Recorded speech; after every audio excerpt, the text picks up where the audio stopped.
Every night you empty your pockets onto the nightstand. Keys, a receipt, loose change. You never think about what those objects would say about you if you disappeared tomorrow. You assume someone would know who you were. You assume your name would survive. For one man on a beach in Australia, that assumption turned out to be wrong for 74 years. On the 1st of December 1948, a well-dressed man was lying against a sea wall on Somerton Park Beach just outside Adelaide. He looked like he was resting. One leg was crossed over the other. A half-smoked cigarette sat near his collar, as if it had simply fallen from his lips. Passers-by assumed he was drunk or asleep. He was neither. He was dead, and he carried nothing that could tell anyone who he was. No wallet, no identification. Every tag had been cut from his clothing, carefully, as if someone had gone through his pockets and removed the one thing that mattered most. His fingerprints matched no one in any record. His face matched no missing persons report. Investigators photographed him, fingerprinted him, and eventually made a plaster cast of his head and shoulders because they had nothing else to hold onto. A man had simply appeared on a beach and then stopped existing, without ever telling anyone who he was. The autopsy raised more questions than it answered. His spleen was unusually enlarged. His stomach showed signs consistent with poisoning, though no toxicologist could identify the substance responsible. His shoes were polished to shine that suggested a man who took pride in his appearance, yet the tags in his coat, his singlet, and his trousers had all been snipped away with what looked like a small pair of scissors. Whoever removed those tags didn't do it in panic. They did it carefully, thoroughly, on every piece of clothing he wore.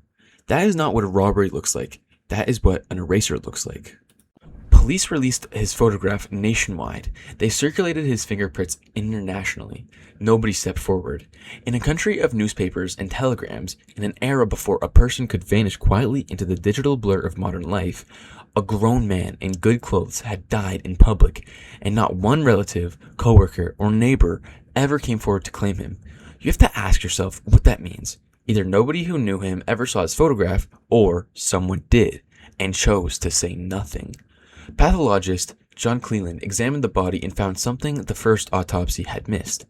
Hidden in a single fob pocket sewn into the man's trousers, so small that it was almost invisible, was a tightly rolled scrap of paper. On it were two words, printed in an unusual typeface: Tamam and Shud, Persian for it is ended, or it is finished. The phrase comes from the final page of a book called The Rubaiyat of Omar Khayyam, a centuries-old collection of Persian poetry about the mortality and the passing of time. Police traced the exact edition. They found the very book the page had been torn from, discarded in the back seat of an unlocked car near the beach, only days before the man's body was discovered.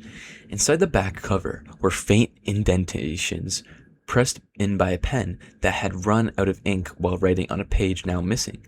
5 lines of capital letters, no spaces, no punctuation, a sequence that has never been broken. You would expect a code like that to unlock everything. It didn't. Naval intelligence officers who had worked against real wartime ciphers examined it and came away with nothing conclusive. Some believed it was a genuine cipher, or something built to carry a hidden message. Others believed it was simply the initial letters of a poem the man was composing from memory, the kind of private scribbling a lonely person leaves behind with no intention of anyone reading it. Still, others thought it meant nothing at all, a drunken doodle mistaken for a mystery because everything else about the case already felt sinister. Every serious cryptographer who has studied it and since it has walked away with a theory and no proof. That gap between theory and proof is exactly where this case has lived for over 70 years. Consider what it takes for a message to stay unread for that long. Somewhere, a person sat with a pen and pressed those letters into a page hard enough to leave a mark on the page beneath it. They meant something to write, maybe only to themselves. And then that page was torn out and the book was left in a stranger's unlocked car as if it no longer mattered who found it, as long as somebody eventually did. There was a telephone number too, pressed faintly into the same page. It led detectives to a woman living nearby, a nurse. When they showed her the plaster cast of the dead man's face, witnesses said she looked as though she might faint. She denied knowing him. She asked that her name never be released. It never fully was, not for decades. Why would an ordinary nurse react that way to a stranger's death mask? Nobody has ever gotten a straight answer. For 70 years, that was the entire case. A body with no name, a poem with no explanation, a woman who reacted to a dead stranger's face and then said nothing more. Investigators tried genetically as early as they could. In 2009, Adelaide professor Derek Abbott began pulling at threads that police had long since given up on, working initially on the code itself, then shifting his focus towards something the original investigators had never access to: DNA. Abbott's path to the case was not purely academic. His own research had led him to a woman he believed might be a descendant of the Somerton Man, and that woman, Rachel Egan, later became his wife. That personal connection kept him working on a mystery that professional investigators had shelved as unsolvable. For over a decade, he petitioned South Australian authorities for permission to exhume the body, arguing that modern forensic scientists could do what 1949 science never could. In 2019, that permission was finally granted. The body was exhumed, and hairs recovered from the original plaster death cast, preserved by accident for 7 decades, were sent for genetic testing. This is where forensic genealogist Colleen Fitzpatrick entered the case. Fitzpatrick had already built a reputation solving cold cases through DNA databases, tracing family trees from fragments the way a person might reconstruct a shattered window from a handful of glass. She and Abbott uploaded the Somerton Man's genetics profile to a public genealogy database and waited for a match. What came back was not a name, it was a cousin, a distant one, a person who had never heard of the Somerton Man and had no idea their own spit in a mail-in DNA kit was about to reopen a 70-year-old case. From that single thread, Abbott and Fitzpatrick built a family tree containing more than 4,000 people, cross-referencing birth records, marriage certificates, and newspaper notices across generations. This is what forensic genealogy actually looks like in practice. It is not a single database returning a single name. It is thousands of small, boring facts, laid end to end until one person's life fits every gap perfectly and everyone else's doesn't. Fitzpatrick has used the same method to help identify unclaimed remains and long missing persons cases scattered across multiple countries. And she has described this kind of work as being less like solving a puzzle and more like slowly draining an ocean until only one fish is left, narrowing an entire genealogy ocean down to a handful of candidates who fit the physical profile of a dead man. One name kept surfacing: Carl Webb. Carl Webb was born in 1905 in a suburb of Melbourne, the youngest of 6 children. He trained as an engineer and an instrument maker. He married in 1941 to a woman 21 years old at the time, a foot specialist named Dorothy, and then, in April of 1947, Carl Webb vanished from every public record that had ever mentioned him. No further employment history, no further address, nothing, until his wife filed for divorce years later on the grounds that he had deserted her. A man who vanishes from paperwork is not unusual.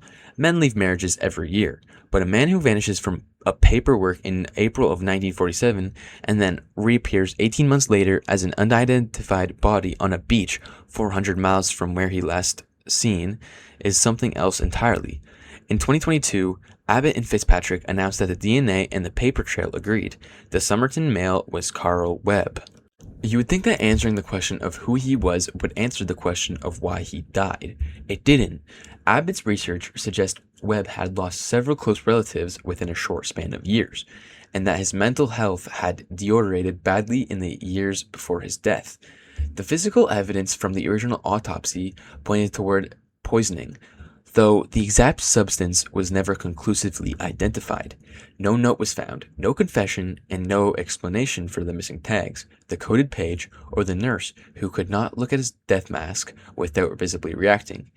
Even now, with a name attached to the body, the coded lines pressed into that page of poetry remain unbroken. Nobody has proven what they mean.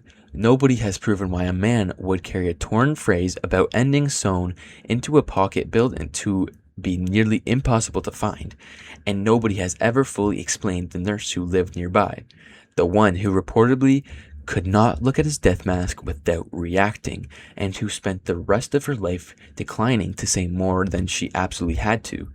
Officially, she was never definitely linked to the case beyond that single unexplained response. Unofficially, she is the detail true crime researchers keep turning to, decades after every other thread has been pulled tight. The identity took 74 years, a submerged plaster cast, 4,000 branches of a family tree, and a piece of hair thin enough to have been thrown away by accident at any point across 7 decades. The reason he ended up on that beach, and the reason for the words pressed into the missing page, may take longer. They may never come at all. Think again about your own pockets, the receipt, the keys, the small, unremarkable things you carry without thinking. That would mean nothing to a stranger and everything to the people who know you. Now imagine every one of those things removed deliberately by someone's hand the night before you were found. A name can survive for 24 years buried in a hairline of a plaster cast nobody thought to preserve for that reason. But some questions don't wait for DNA. They just stay finished, the way that scrap of piece of paper would say nothing.